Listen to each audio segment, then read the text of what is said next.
The serviceman said, "The word seva is Sanskrit for selfless service. Giving simply because it is right to give, without thought of return at the proper time and proper circumstances, and to a worthy person, is a certain giving in the mode of goodness. Most are solely motivated by selfless service, to give others opportunities that we had and didn't have to better others' lives and the human condition. We took this mission to heart in small and large ways. Within the ashram, we tried to serve each other every day. Monks don't make grand gestures. Love is in the small things. If someone was having trouble waking up on time, we'd help them. If someone was working late, we'd save food for them. We are consistent and intentional. We remember that we never know what someone is going through, so we treat them with the gentlest. You will give someone who is in pain with the generosity you would give someone who is hungry, with the compassion you would give someone who is misunderstood. This attitude radiates beyond the ashram. When we traveled, we always carried extra food with us so that we had some to give away. We weren't ending world hunger, but to help any hungry person is to water the seeds of compassion on a larger scale. We participated in a program called Elamita, which provides more than 1 million meals a day to underprivileged children of India. We often went to Mumbai to cook in a kitchen or to serve food in the schools. The students were given khichdi, a rice and lentil porridge made with ghee. That's considered a staple of. I hate cooking. The hot kitchen full of people, the messy pots to be tended. But the kids' faces, the sad truth they told about how rare and special food was done, made it easy to feel grateful for the opportunity served.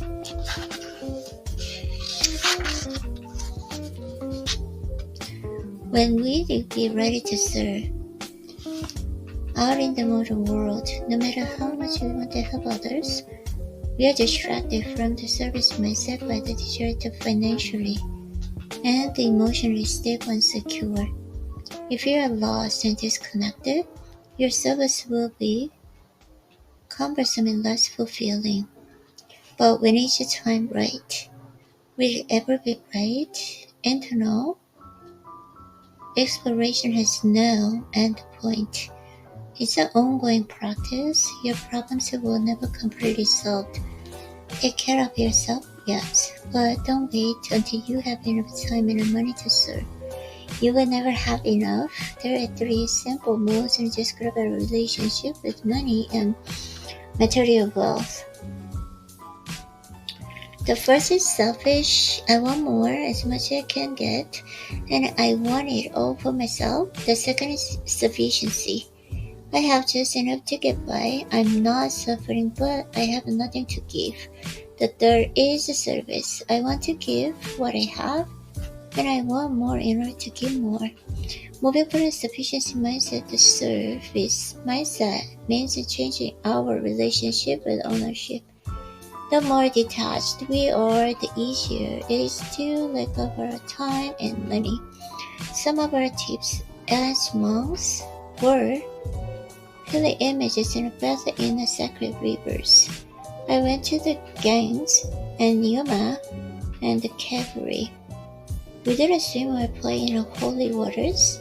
Instead, we performed the rituals.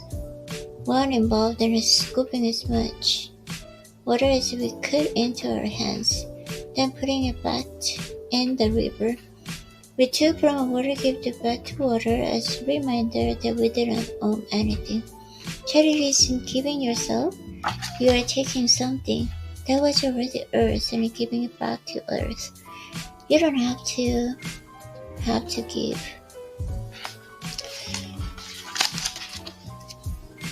Okay. A Thursday.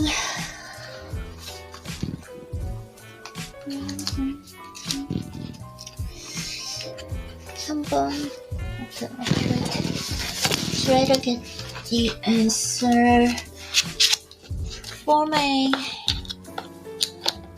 issue that I need to make decisions. I'll just try that. The mind. When the five senses and mind are stilled, when the reason enters a vast in silence, then begins the highest path. The monkey mind. The mind is compared to a drunken monkey that is being bitten by a scorpion and hunted by a ghost. We humans have roughly 70,000 separate thoughts each day.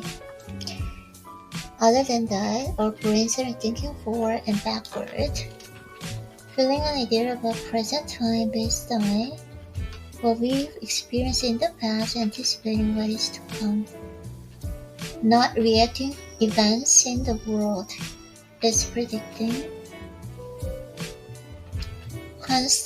constantly guessing what's going to happen next. Each thought is branch and other minds and monkeys swimming from one branch to the next, often endlessly. This almost sounds like fun, but as we all know, it is anything but. Usually those thoughts and fears concern negativity and stress. What will happen in this week at work? What should I eat for dinner? Have I saved enough for holiday this year? Why is my day 5 minutes late? Why am I here? These are all general questions that deserve answers, but none of them will be resolved while we swing from branch to branch, dot to dot. This is the jungle of the untrained mind.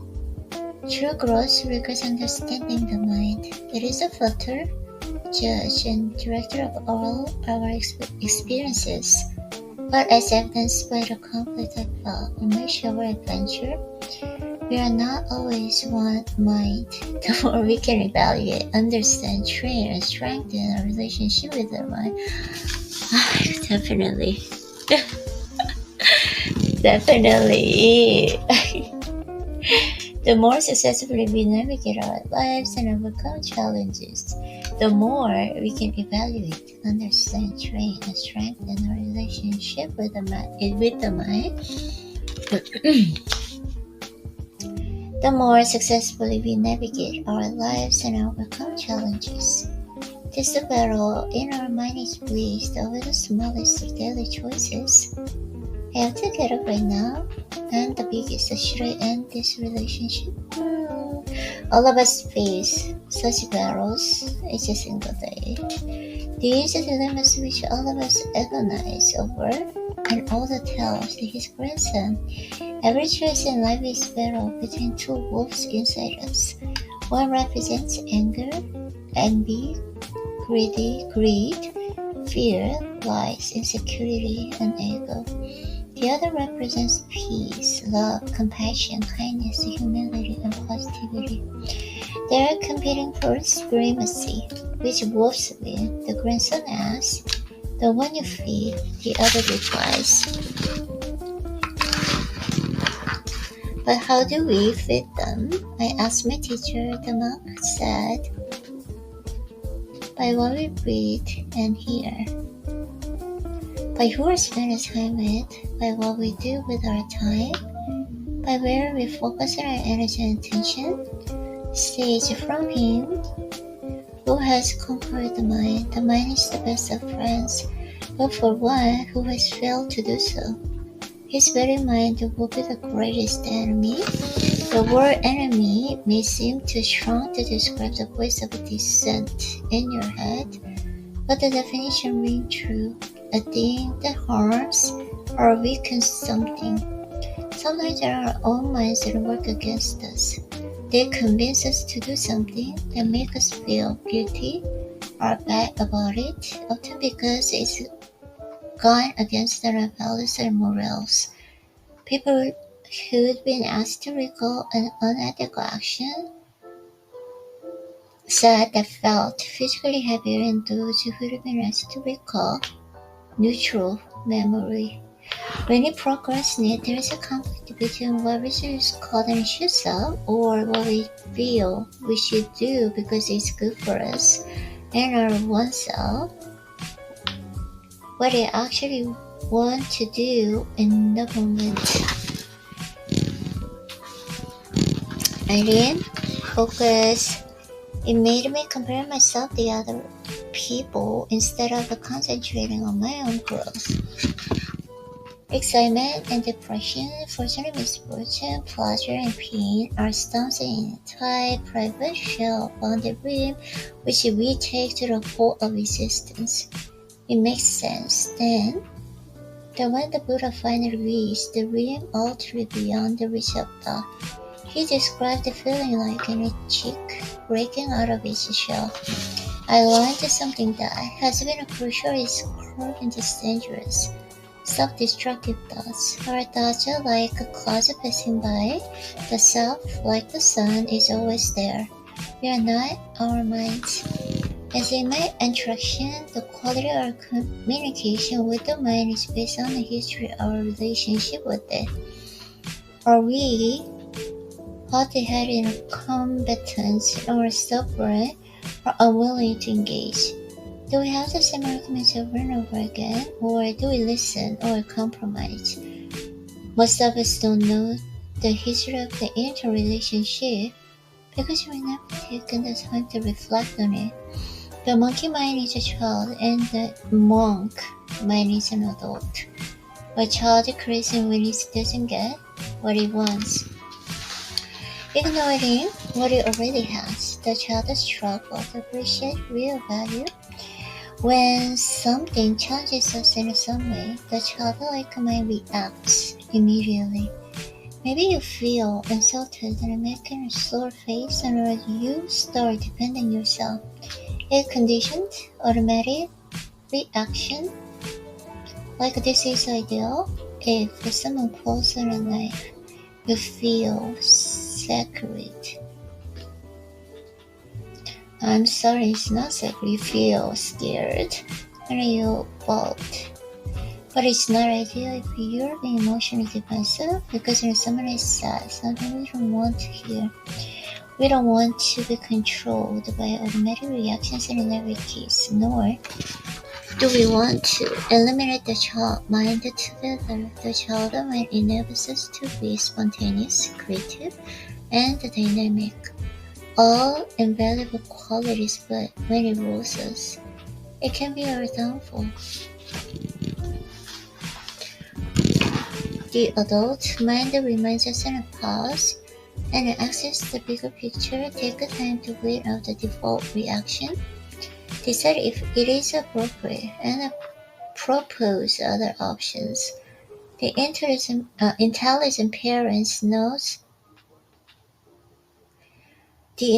parent knows what the child is versus what it wants and can decide what is better for it in long term. Framing in a conflict this way, parents and the child suggested when the childlike mind is fully in control, that's because our monk mind has not been developed, strengthened, or hurt.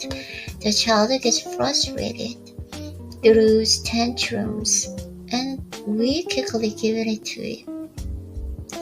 Then we get mad at ourselves. Why am I doing this? What is wrong with me? The parent is a smarter voice if well trained. It has self-control, reasoning power, and is in a debating tone. But it can only use its strength and we give it as weaker when tired, hungry, or ignored. When the parent is supervising the child climbs on the corner near the hot stove to get the cookie jar, and the struggle follows.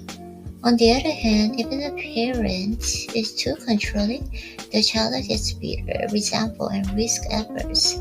As with all parent and child relationships, striking the right balance is an ongoing challenge. This, then, is the first step to understanding our minds, simply becoming aware of the different voices inside us. Starting to differentiate what we're hearing will immediately help you make better decisions. When you begin to sort out the multiple voices in your head, the level of conflict may surprise you. It doesn't make sense. Our minds should work in our own best interest. Why would it stand in our own way? The complication is we are getting input from different sources. Our five senses are telling us what appeals in the moment, our memories, recalling what we have experienced in the past, and our intellect in synthesizing and evaluating the best choice for the long term.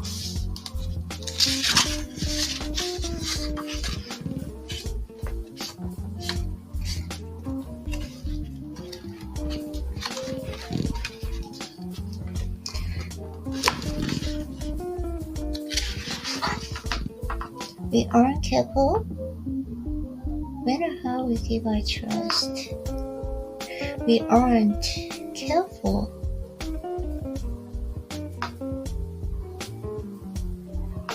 with when and how we give our trust. We either trust other people too easily, or we withhold our trust from everyone. Neither of these extremes serve us well. Trusting everyone makes you vulnerable to deception and disappointment. Trusting no one leaves you suspicious and alone. Our level of trust should directly correspond to our experience with a person, growing through our stages of trust. It is better to have a neutral trust than to trust someone for the wrong reasons or trust them blindly. Contractual trust. I drive this level of trust in individuals and impulsive multiply. When you're focused on getting the result that you want in the short term, okay, that's a short term. Most of us share contractual trust with the majority of people who across our paths, yet we expect them to trust us implicitly. The heart may want a deeper connection, but we have to discern it. Expecting more from someone who isn't only showing you contractual trust is premature at best and dangerous at worst. To mutual trust, contractual trust reaches a high level when we help someone, expecting we would most likely do the same for you. Okay, the mode of goodness, where we act in a place of goodness, positivity, and peace. We all want to get this level, and the good friendships usually do. Pure trust. The highest level of trust in pure goodness. When you know, no matter what happens, the other person has your back and vice versa. College basketball coach used to give each of these teammates a black piece of paper and which asked them to draw in a circle to represent their foxhole. They wrote their names on the top of the circle, then drew lines in at the left, right, and rear, and each line they held to list the name of teammate who they want in their foxhole with them. Those chosen most often their teammates were the team natural leaders. Choosing a foxhole again wisely. No matter how dissatisfied you are with a pyramid, don't promote the people without the reason. The will only let you down. The biggest mistake we make is to assume that everyone else in an operation is just like you. We believe that others in a value we want what we value. We believe that what we want in a relationship is what others want in a relationship. When someone says I love you, we think they mean exactly what I mean when we say I love you. But if we think everyone is a reflection of ourselves, we fail to see things as they are. We see things as we are. Mutual trust requires patience and a commitment. It is built on a true understanding of the other person, in spite of and because they are separate from us and view the world differently. The way to step back from making presumptions is to closely observe their words and behaviors. When people show you their level of trust, believe them. I want you to feel grateful for the people you can trust and to feel honored by those who trust you. If you have a mutual trust for someone, that's cool too. Accept the people as they are and you give them the chance to grow and to be more. We set ourselves up for the long-term trust. When you let it evolve naturally, relationships rarely get a point where both participants can say, I absolutely know this person and they absolutely know me. Like a curve, then a continual process and it never reaches a line. You never get to the point of saying, I trust them fully, and that they trust me fully forever and ever. Trust can be threatened in small and large ways and needed to be reinforced and rebuilt on a daily basis. Build and reinforce the trust every day by making and fulfilling promises and contractual trust, giving those who you care about the sincere compliments and constructive criticism, going out of your way to offer support, mutual trust, standing by someone even when they're in a bad place, have made a mistake or need help that requires a significant time, pure trust. Giving up romantic relationship was the hardest sacrifice. It sounded ridiculous, even impossible, but I knew the purpose behind it, to save the effort and energy that went into being validated in a romantic relationship and to use it and build a relationship with myself. My romantic entanglements have brought me fulfillment, so I was willing to try experiment of self-control and discipline, the right use of energy in the dating world. When you walk into a bar, you look around to see who is attractive, or you swipe through potential mates and online without giving a second thought in how much time you spend in an effort to hook up. But imagine if you could buy that time back for yourself, if you could recall everything you ever invested in relationships and that didn't pan out. That attention and focus and it could be used for creativity, friendship, introspection, and industry. Now, this doesn't mean every failed relationship is a waste of time. On the contrary, we learn from each mistake. But think of a time around the relationship, waiting for the text and wondering if they like you, trying to make someone change into the person you want them to be. If we are thoughtful about our needs and expectations and our time and energy, go to far better use. But your energy is squandered where it isn't spent. Tailoring yourself to someone else's ideal and then shaping yourself into the person you think he wants, or suspecting her and cheating on you. There is so much anxiety and negativity around dating and so much pressure to find the one. Never mind whether we are ready or able to settle down with anyone again. I'm not suggesting you give up sex, and though you certainly could. But what if you give yourself permission to be single by yourself, able to focus on your career, your friends, and your peace of mind?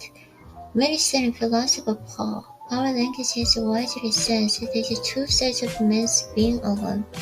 It has created the word loneliness to express the pain of being alone, and it has created the word solitude to express the glory of being alone. I spent 3 years as a monk, 3 years in developing my self-awareness, at the end of which I was able to ask myself the right questions about a relationship. I may not have spent all of my waking hours in self-talk, the mode of goodness, but I knew where I wanted to be and how it felt. I had the opportunity to become the person I would want to date. Instead of looking for others to make me happy, I was able to be the person for myself. Our increasing intentionality gives us a clearer perspective with which to evaluate why we initially attracting people, and whether those reasons support our values.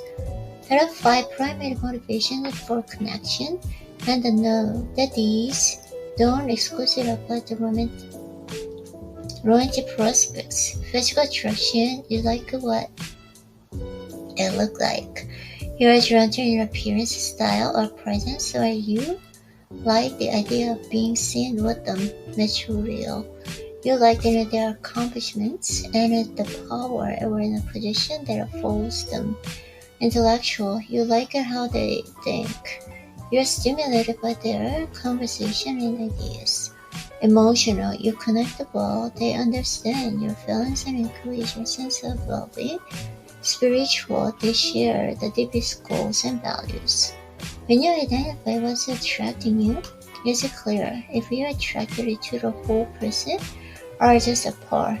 In my experience, as most people, what attracts them to another person, and that will mention some combination of the top 3 qualities: looks, success, and intellect. But those qualities alone don't correlate within a long-term, fortifying relationships. Most believe that someone's looks are who they are. The body is only possible in the soul. Similarly, someone's position aren't theirs. They certainly don't tell you about a person's character, and even if you're attracted to someone's intellect and there is no guarantee it will lead to a meaningful bond, these 3 qualities don't correlate with the long-term fortifying relationships, but they do show your chemistry with another person. The last 2, emotional and spiritual, point to a more profound, lasting connection. They show your capability, quality, not quantity when it comes to the energy we spend and receive in a relationship. The focus is quality, not quantity. I often hear from guilty parents, usually moms, and they feel bad having to work long hours and lose out on time with their kids. According to the first ever large-scale study of the impact of mother's time as quality of time spent with the kids, not the quantity that counts. That means put away your phone during family time. I'm not a parent, but I know that was a child. I always felt my mom's energy. I never measured how much time she spent with me. My mom's working as a young child and went to the daycare. I don't have a single memory from the daycare, no painful memories of her absence. But I do remember her coming, pick me up. She'd always smile and ask for my day. This is true in all relationships. Nobody wants to sit within a dinner while you're on the phone. This is where we confuse the time and energy. We can spend a whole hour with someone, but only give them 10 minutes of energy. I'm not able to spend much time with my family, but when I'm with them, I'm 100% there. I'd rather spend 2 hours with them focused and engaged than giving a partial distracted energy for a whole weekend. A monk shows love through the presence and attention. In the ashram, time in Vassana was never seen as a reliable measure of an care or engagement. As I mentioned, after a meditation, nobody asked how long you meditated. They asked how deep you gone. If you have energy together every night, great. But what is the quality of the conversation? Think like most do in terms of energy management, not any time management. Are you bringing your full presence and attention to someone? Okay.